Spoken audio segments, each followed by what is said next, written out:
Zeus est le maître du monde.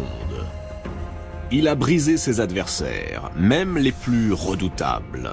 Il a vengé sa mère et remporté toutes les guerres. Il règne sans partage, tant sur les mortels que sur l'assemblée des dieux. À son grand conseil, ils sont 12. 12 dieux et déesses. Les dieux de l'Olympe.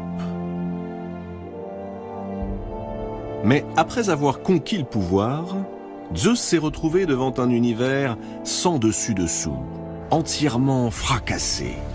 Il a dû en quelque sorte refaçonner le monde, instituer une forme de souveraineté plus mesurée, plus équilibrée.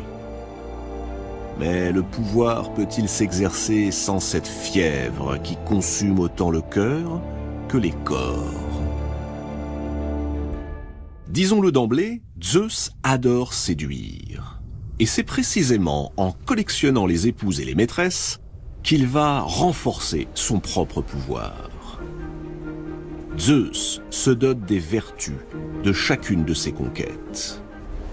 Et celles qui le connurent en pluie, en taureau ou en cygne, engendrèrent une race de demi-dieux et de héros qui donnèrent leur nom à presque chaque région du monde.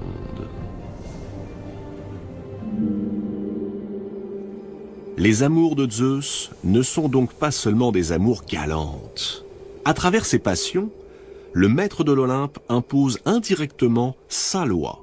Une loi qui passe par l'instauration de règles et de normes qu'il est interdit de transgresser, sous peine de subir un châtiment terrible. D'une certaine façon, Zeus associe l'amour et l'ordre. D'abord, il y eut Métis. Une belle océanide, Métis. Elle incarne la prudence, mais aussi la ruse. Par ses précieux conseils, dans les premiers temps du monde, elle avait permis à Zeus de venger sa mère et de sauver ses frères et sœurs. Alors, est-ce pour lui manifester sa gratitude que le maître de l'Olympe lui demande sa main? La reconnaissance n'est pas le fort des puissants, non. Métis lui plaît. Elle lui plaît même beaucoup. Comment résister à une demande en mariage lorsqu'elle est faite par le roi des dieux? La jeune nymphe est flattée, sensible à l'honneur qui lui est fait. Elle dit oui. Et le couple convole en justes noces. Aucun nuage ne vient assombrir leur idylle. Jusqu'au jour où un oracle apprend à Zeus qu'après lui avoir donné une fille, son épouse lui donnera un garçon, et que plus tard, ce garçon le détrônera, comme lui-même avait détrôné son père, Cronos. On imagine l'émoi du roi des dieux. Alors, pour éviter qu'un tel scénario ne se reproduise, dès que Métis lui annonce qu'elle est enceinte, Zeus lui propose un concours pour le moins original. Il la met au défi de se métamorphoser mieux qu'il ne le ferait lui-même. Les métamorphoses sont un jeu courant chez les dieux qui possèdent ce pouvoir de changer de forme au gré de leurs désirs. Métis, pourtant symbole de la prudence, ne se méfie pas. Elle se lance allègrement dans une série de métamorphoses. La voici tour à tour lionne, sanglier, flamme ou encore mouche. Zeus la félicite. C'est bien, mais serais-tu capable de te faire encore plus petite? Prise au jeu, Métis se change à nouveau, et cette fois en goutte d'eau. Zeus applaudit et s'empresse de l'avaler. Mais on n'engloutit pas la déesse de la ruse sans s'attirer de sérieux ennuis. Quelque temps plus tard, Zeus est pris d'un mal de tête si soudain, si violent qu'il lui semble que son crâne va éclater. Affolé, son fils Héphaïstos, dieu des forgerons, accourt. Armé d'une double masse, il assène un grand coup sur le crâne de son père. Miracle! De la tête fendue du roi des dieux surgit la fille que portait Métis, Athéna. Athéna, déesse de la guerre, protectrice des cités. Elle apparaît dans toute sa splendeur, avec son casque et sa lance, déjà prête pour la bataille.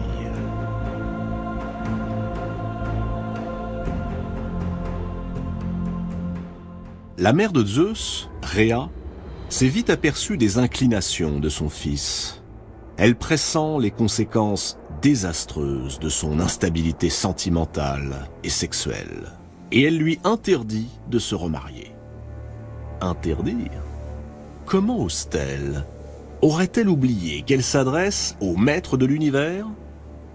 Piqué au vif, Zeus menace sa génitrice de la violer sur le champ. En guise de réplique, Rhéa, peu impressionnée, se métamorphose en serpent, prête à bondir sur son fils. Zeus en fait autant.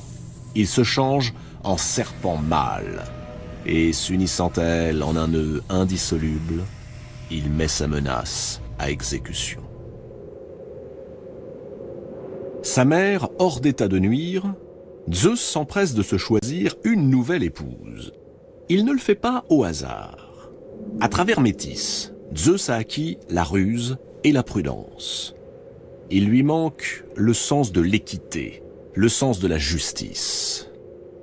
Il va donc jeter son dévolu sur la vénérable Thémis, une titanide. Thémis est la déesse de la justice. Ensemble, ils auront une bonne quinzaine d'enfants.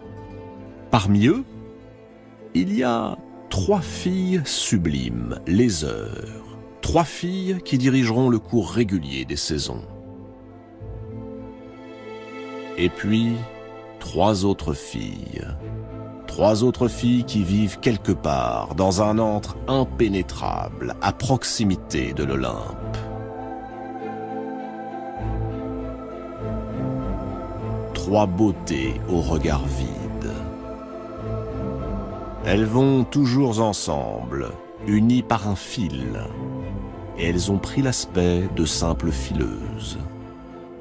Leur nom fait trembler les mortels, mais aussi les dieux. Cloto, celle qui file. L'Achésis, celle qui détermine la longueur du fil. Et Atropos, l'implacable, celle qui coupe le fil. Ce fil, c'est bien sûr le fil de la vie des mortels et la vie des dieux. Ces 3 filles, on les a appelées les moires, et plus tard, à Rome, on les appellera les parques. Leurs décrets sont inflexibles, et personne n'a le pouvoir d'y changer quoi que ce soit. Zeus lui-même reconnaît leur supériorité. Jamais il n'osera les défier. Les moires incarnent le destin.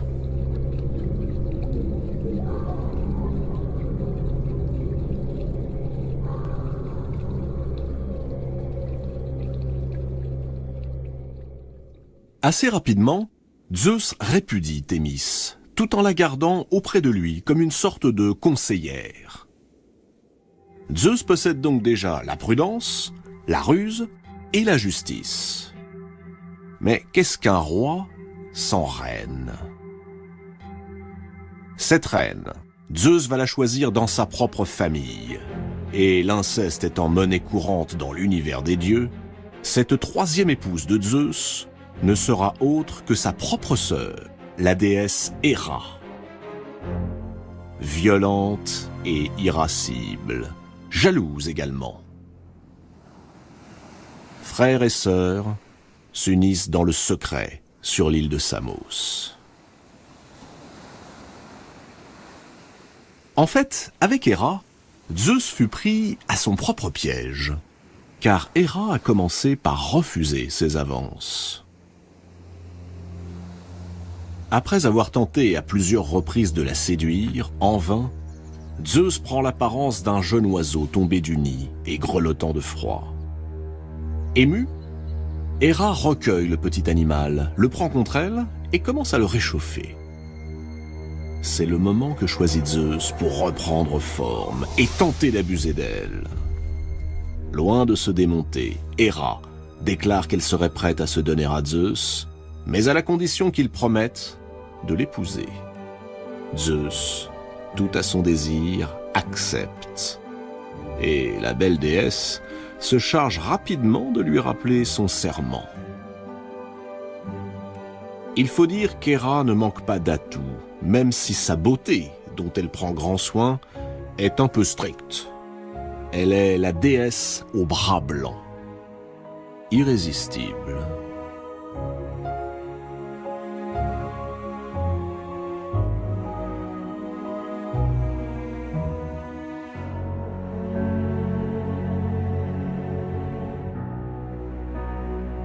Ce mariage quelque peu forcé et la beauté de son épouse n'empêcheront pas Zeus de poursuivre sa quête amoureuse, mais toujours dans un but précis.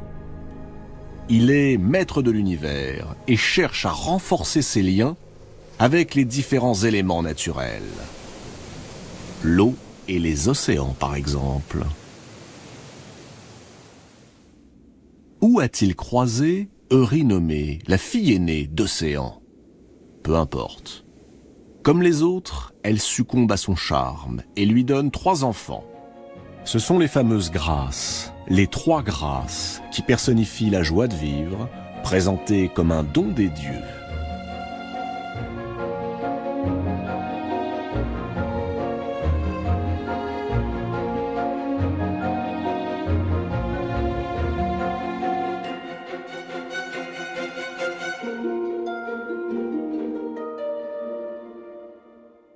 Plus tard, Zeus ne passera pas moins de 9 nuits auprès d'une autre titanide, la belle Mnémosyne, la mémoire, qui lui donnera 9 filles, les muses.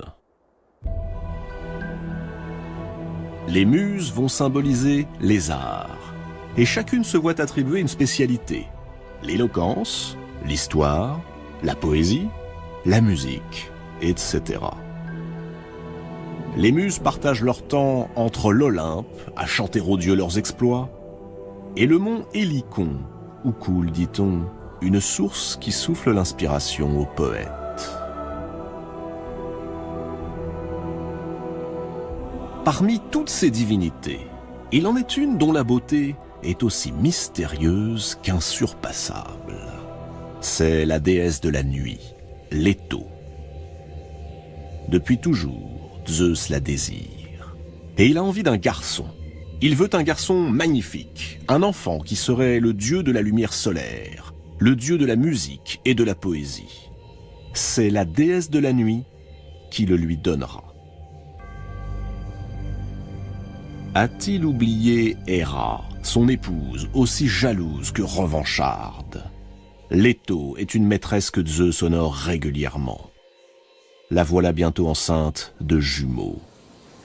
Mais la reine de l'Olympe, exaspérée par cette nouvelle incartade de Zeus, lance à la poursuite de la malheureuse Leto un monstre surgi des profondeurs de la terre, le serpent Python. Héra décrète en outre que jamais Leto ne devra trouver de repos là où brille le soleil. Voilà donc la malheureuse obligée d'errer à travers la Grèce, jusqu'à ce que, saisie déjà par les premières douleurs, elle atteigne une petite île de la mer Égée qui veut bien lui donner asile.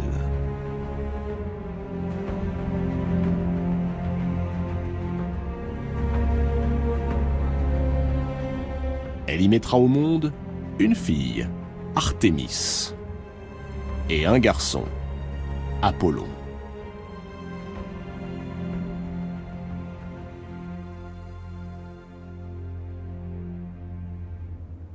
Mais les déesses ne sont pas les seules dont Zeus tombe amoureux. Les femmes mortelles, font également battre le cœur du dieu des dieux. Et c'est un problème. D'abord parce qu'il n'est pas dans l'ordre des choses que dieux et mortels se mélangent. Ensuite, parce que les simples mortels ne peuvent contempler un dieu sous son apparence divine. Une femme sur terre est en train de rendre Zeus passionnément amoureux. C'est la fille du roi de Thèbes.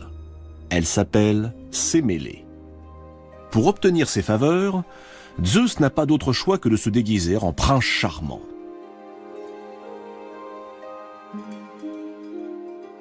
Cette apparence est la seule qui rend la vue des dieux supportable aux humains. Le problème, c'est que notre coureur de jupons est toujours marié avec Héra. Et celle-ci voit d'un très mauvais œil cette nouvelle liaison qui se noue entre Sémélé et son époux.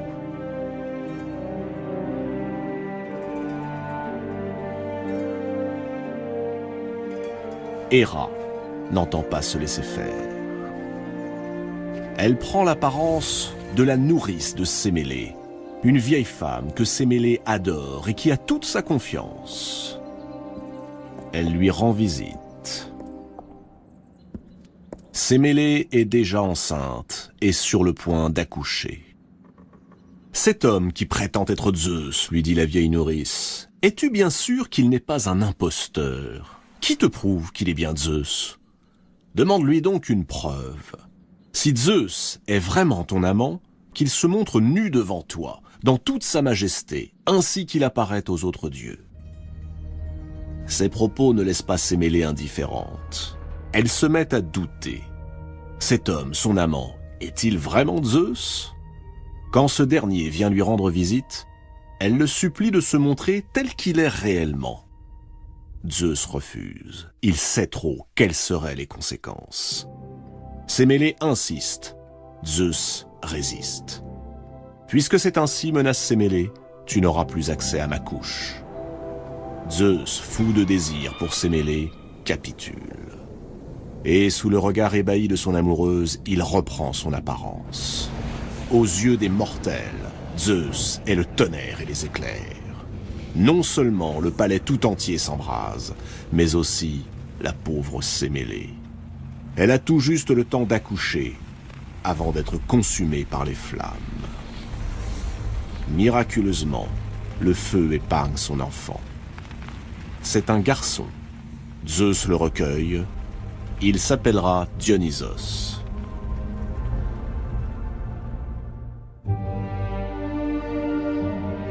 Zeus ne peut donc s'unir aux mortels qu'en recourant à d'incroyables stratagèmes. Tantôt aigle, tantôt cygne, ou encore pluie d'or.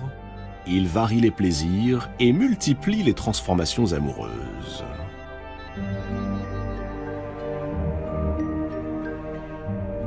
Quand il aperçoit une superbe jeune femme qui joue sur la plage, Zeus s'enflamme à nouveau. C'est une princesse, la fille d'un roi sur la côte asiatique. Comment l'approcher ? Elle mène son troupeau au pâturage. Zeus prend alors l'aspect d'un taureau éblouissant, à la robe couleur de neige, aux muscles du cou saillants, pourvu de cornes plus diaphanes qu'un diamant d'eau pure. Il est tellement attrayant que la belle s'approche pour le caresser. Le taureau, docile, pose son mufle chaud sur son sein, puis se couche à ses pieds. Alors la princesse s'enhardit. Malgré les protestations de ses servantes, elle grimpe sur le dos de l'animal, qui aussitôt se redresse et s'élance vers le rivage. Il galope à toute vitesse au-dessus de la mer et entraîne la malheureuse jusqu'en Crète.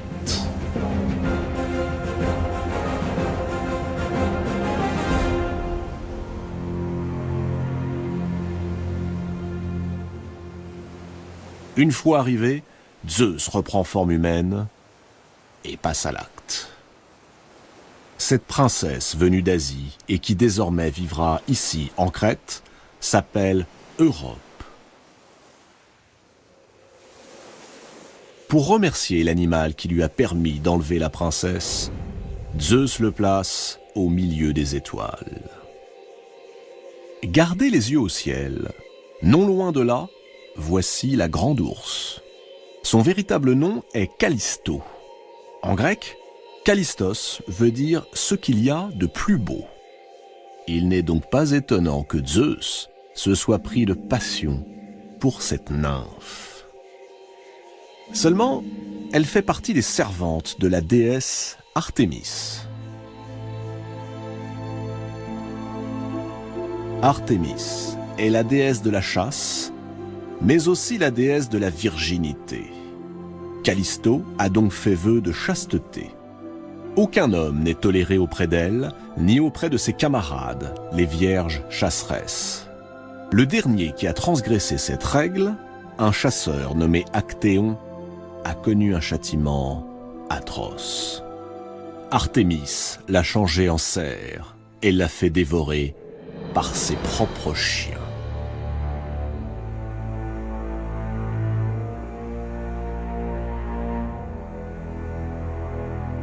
Zeus est bien conscient du danger. Il se demande comment il pourrait s'y prendre. De qui Callisto ne se méfierait jamais? De la déesse qu'elle sert, bien sûr, Artémis elle-même. C'est sous les traits de la chasseresse qu'il se présente à l'élu de son cœur. Il est là, ou plutôt elle. Callisto ne voit que sa maîtresse, qui lui fait les yeux doux et la couvre de caresses voluptueuses. Le corps de Callisto frémit et s'abandonne. Les mois passent. Callisto, stupéfaite, voit son ventre s'arrondir. Comment est-ce possible? Enceinte d'une femme? Callisto ne tarde pas à comprendre qu'elle a été dupée par Zeus. Mais si par malheur Artémis s'en rend compte, c'en est fini d'elle. Terrifiée, elle tente par tous les moyens de dissimuler sa grossesse. Elle se cache, elle porte des vêtements de plus en plus amples, jusqu'au jour où, se baignant dans une rivière, Artémis, la vraie, découvre toute la vérité. Callisto a failli. Peu importe qu'elle ait succombé par la faute d'un dieu ou d'un mortel, elle doit être châtiée. Devant la fureur d'Artémis, inquiet pour l'enfant que porte Callisto, Zeus transforme aussitôt la jeune femme en ours et la cache dans la montagne. Mais c'est sans compter avec les talents d'Artémis. Après tout, n'est-elle pas la déesse de la chasse? Ses attributs ne sont-ils pas l'arc et le carquois? Il ne faut que quelques heures à la déesse pour retrouver Callisto, et sans le moindre état d'âme, lui décocher une flèche en plein cœur. Callisto se meurt.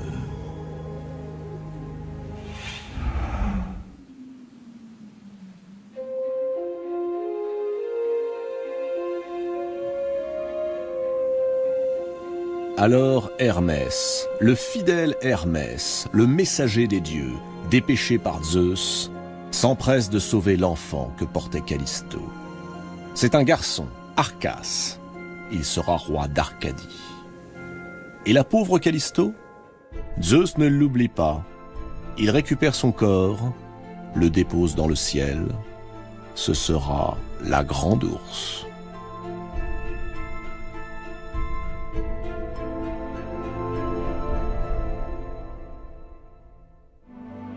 Les conquêtes de Zeus furent innombrables. Chez les déesses, Zeus a cherché les vertus qui lui manquaient. Mais il a aussi passé son temps à chercher la beauté, la seule et simple beauté, pour le plaisir, partout où elle se trouvait, chez les déesses ou chez les mortels. Zeus a beau être le maître de l'Olympe, lorsque l'amour s'en mêle, il ne parvient pas mieux que nous autres mortels à vaincre ses désirs. Il est ce roi des dieux humain, bien trop humain.